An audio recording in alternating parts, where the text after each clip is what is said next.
Hi, if you're interested in this little series I'm doing about mood altering activities and this word pain, I now want to go on to the subject of, I'm continuing with mood altering activities, but I want to go on to the fairly controversial subject in a sense, because it's insidiously controversial, of how many mood altering activities we have in our societies that are acceptable.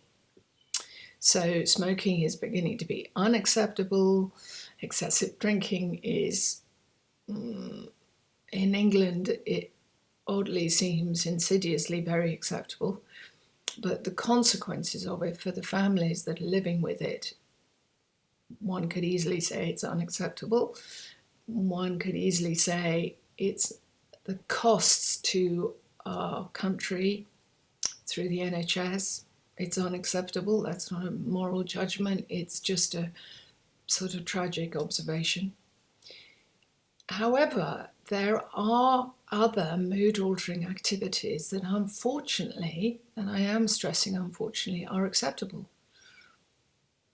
Insidiously, working excessively can be a mood-altering activity where you work all day and all night and you're not available to your family, to your friends. You're not available to attempting to get a greater life. You don't know how to thrive.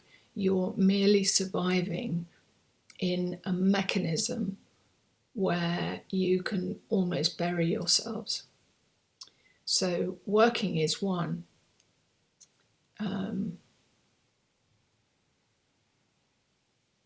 For people that are wealthy enough, shopping is another.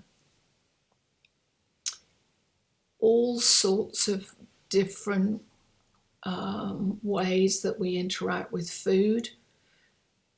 Sometimes we can do more we can have mood altering activities that look as if they're acceptable, but the intention and the roots of what's going on inside that person who's actually looking as if they are behaving normally. Sometimes in clinical practice, you begin to observe, well, not sometimes, very fast, you begin to observe actually how much trouble that person is in. They are using food, sleep, shopping, all sorts of stuff as a way of actually just trying desperately to cope with vast levels of unresolved trauma, grief, shock, confusion, pain. And I'm here to really reassure all of us that that feedback mechanism, when we know that we're in crisis, we know that we can't cope, that's what's right with us. So the next step is to find someone that can actually support you and unravel what is going on, because your own brilliant body knows what it's about. And if we continue to park that bubbling cauldron of unresolved misery, it has no option but to get worse.